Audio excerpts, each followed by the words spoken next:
आपने मुझे बजट में बोलने का मौका दिया।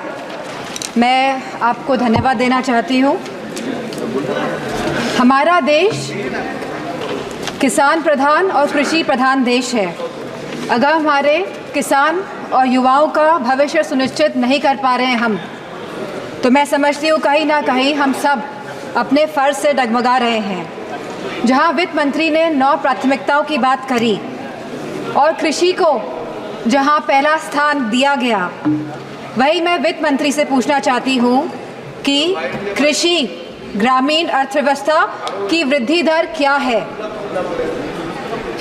जहाँ यह कहा गया था कि 2024 तक आप किसान की आय दुगनी कर देंगे, 22 तक किसान की आय दुगनी कर देंगे, और जहां एमएसपी का वादा किया गया था, तो मैं पूछना चाहूँगी कृषि मंत्री से कि आज एग्रीकल्चरल इंफ्रास्ट्रक्चर में कितना बजट या सरकार द्वारा दिया जा रहा है। यूपी को इस बजट के तहत क्या मिला है? क्या एक भी मंडी पिछले 10 सालों में उत्तर प्रदेश में बनी है? और अगर किसान की ज़रूरतमंद जैसी चीज़ों पर क्या यह सरकार ने कोई भी जीएसटी माफ़ करी है या खाद में सब्सिडी देने में सरकार कायम रह पाई है? और जहां खुद प्रधानमंत्री आए थे उत्तर प्रदेश में विधानसभा चुनाव में और उन्होंने वादा किया था उत्तर प्रदेश की जनता को, उत्तर प्रदेश के लोगों को, कि वो आवारा मवेशियों की समस्या से किसानों को हल दिलाएंगे, निजात दिलाएंगे, तो क्या इस आवारा पशुओं की जो समस्या है, जिसकी वजह से आज हमारा देश चौकीदार बन गया है, रात भर सो नहीं पा रहा है, तो क्या कोई प्रावधान बजट में रखा गया है इस समस्या को लेके? इसी के साथ जहाँ किसान आंदोलन में लगभग 700 किसानों ने अपनी जान गंवाई, जहाँ उत्तर प्रदेश में भी लखीमपुर खीरी में जहाँ किसानों को रौंदा गया मंत्री जी के बेटों द्वारा, हम पूछना चाहते हैं इस सरकार से कि जहाँ जो 2014 से 22 तक लगभग 1 लाख किसानों ने आत्महत्या की है, तो हम वित्त मंत्री से पूछना चाहते हैं कि प्रधानमंत्री फसल बीमा योजना के तहत कुल किसान लाभ कितना मिला है और कहीं इसमें गिरावट आई है तो कितनी गिरावट आई है। यह सरकार लगातार 1 दशक से किसानों की अवहेलना कर रही है। गांव की अर्थव्यवस्था पूरी तरह चरमरा गई है और इसकी एक बड़ी वजह महंगाई है।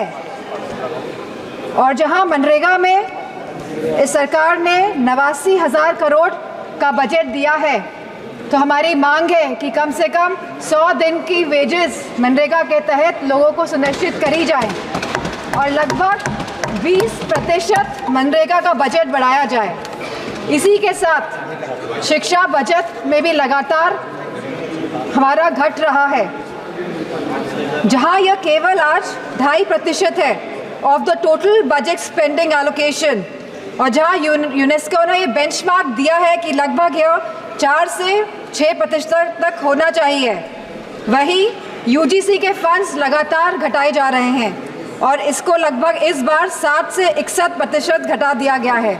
जहां हम बात करते हैं सस्ती और अच्छी शिक्षा की, वहीं यह सरकार लगातार शिक्षा बजट जो कम कर रही है, तो मैं समझती हूँ इनकी नीयत कहीं साफ नहीं है, मंशा कहीं सही नहीं है हमारे देश के युवाओं के और स्टूडेंट्स के प्रति।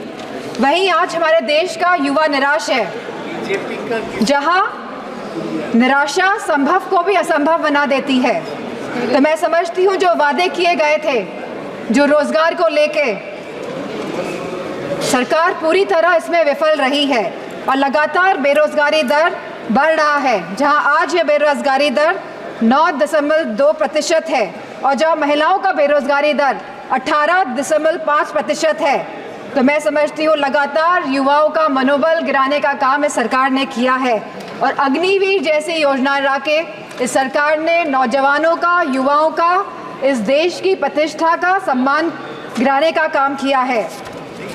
जो सरकार सोशल जस्टिस की बात करती है, लेकिन आज भी यह सरकार जातिगत जनगणना से अपना मुंह मोड़ रही है, जहां अनुसूचित जाति जनजाति पर होने वाले अपराध लगातार बढ़ रहे हैं और उत्तर प्रदेश में यह अपराध नंबर 1 पे है। और साथ ही महिलाओं के साथ जघन्य अपराध लगातार बढ़ रहे हैं। उत्तर प्रदेश आज इसमें भी टॉप लिस्ट पर है। तो मैं पूछना चाहती हूँ कि महिलाओं को सुरक्षा को लेकर यह सरकार क्या कर रही है। और जहाँ उत्तर प्रदेश में समाजवादी पार्टी की सरकार ने 1090 जैसी सेवाएं चलाकर हमने अपनी माताओं, बहनों, बेटियों को सम्मान दिलाने का, उनका हक दिलाने का काम किया था, तो इस बजट में क्या प्रावधान रखा गया है महिलाओं की सुरक्षा को लेकर। वहीं आज अगर स्वास्थ्य की बात करें तो लगभग 1.9% ऑफ जीडीपी आज का खर्चा ये बजट दे रही है स्वास्थ्य के लिए। स्पीकर महोदय, there is no focus agenda for the healthcare of the country. Irrespective of the fact we are speaking about India being the 1st largest economy and moving towards the 3rd largest economy. And if we see the fast growing population of the country, so 1.9% of the budget is very less for the health services of the country. Sir, decision to exempt 3 cancer drugs is a welcome move by the finance minister, but it is a very small step in the right direction. Sir, ma'am, हमारे उत्तर प्रदेश में लखनऊ में एक cancer institute जिसमें लगभग 1000 करोड़ रुपए लगे हैं वह तैयार है, लेकिन ना केंद्र की सरकार ना स्टेट की सरकार ये सुनिश्चित कर रही है कि सुचारू रूप से वह कैंसर इंस्टीट्यूट चल सके, क्योंकि कैंसर के केसेस लगातार देश में बढ़ रहे हैं। और मेरा मानना है कि अगर ये कैंसर इंस्टीट्यूट सही ढंग से सरकार चला लेती है तो सस्ता इलाज हम अपने देशवासियों को दे पाएंगे। Very good suggestion. Very good suggestion. Ma'am, there is a massive gap between the demand and supply in the healthcare center, in the healthcare infrastructure. The doctors, the nurses, the technicians, इन सब की बहुत भारी कमी है। और जो बड़े बड़े वादे कर रहे हैं और जो बड़ी बड़ी बातें कर रहे हैं कि हमने बहुत बड़े बड़े एम्स बना लिए हैं, मेडिकल कॉलेजेस बना लिए हैं, लेकिन 100% तरीके से कोई भी मेडिकल कॉलेज या एम्स सुचारू रूप से प्रदेश में नहीं चल पा रहे हैं, क्योंकि भारी डॉक्टर्स की कमी है, नर्सेस की कमी है, टेक्नीशियंस की कमी है। इसी के साथ जो टीचिंग फैकल्टी में भी भारी टीचर्स की कमी है। सर, जो सरकार कुपोषण के बारे में बात कर रही थी, जो भारत को अनीमिया मुक्त बनाने के बारे में बात कर रही थी, तो मैं उनसे कहना चाहूँगी कि आप सभी अपने वादों में विफल हुए हैं। आपने जो वादे करे थे लोगों को, आपने सारे वादे जनता के साथ वो वादों को तोड़ने का काम किया है। सर, जहां आप जीडीपी की बात करते हैं, जहां आप 3rd इकोनॉमी की बात करते हैं कि हमारा देश तीसरी बड़ी इकोनॉमी बनने जा रहा है, लेकिन वही हमें बात करनी है पर कैपिटा इनकम की, स्टैंडर्ड ऑफ लिविंग की बात करनी है, हमको महंगाई बांधने की बात करनी है, हमको इलाज मुफ्त और सस्ता दिलाने की बात करनी है। और जो कैपिटल एक्सपेंडिचर की आप बात कर रहे हैं, तो मैं समझती हूँ इसमें भी समय सीमा तय होनी चाहिए कि इंफ्रास्ट्रक्चर के जो भी प्रोजेक्ट्स बन रहे हैं उनकी समय सीमा निर्धारित हो, क्योंकि यह टैक्स का मनी है, ये जनता का पैसा है। धन्यवाद माननीय सदस्य। Ma'am, 2 minutes I will take ma'am. यह जनता का पैसा है और इसे सही ढंग से इस्तेमाल करने के लिए हम सब प्रतिबद्ध हैं। मैम, इसी के साथ मैं कहना चाहूँगी कि reformative and revolutionary changes can come in the country even after 11 years, but the dedication and concentration is required from the government. Nothing can alter the past but responsible behavior by the government, and I'm not playing a blame game here. I'm saying a responsible behavior is the behavior in which we are responding to the present situation, and if the government plays a responsible behavior, then formative changes can come in the country. Thank you, Speaker. Ma'am.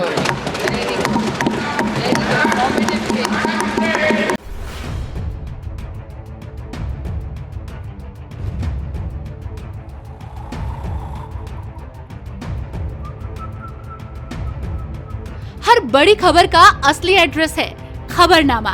इसलिए हर news update के लिए subscribe करें और follow करें खबरनामा। और इस video के like button को प्रेस कर इस वीडियो पर कमेंट के जरिए अपनी राय देना ना भूलें।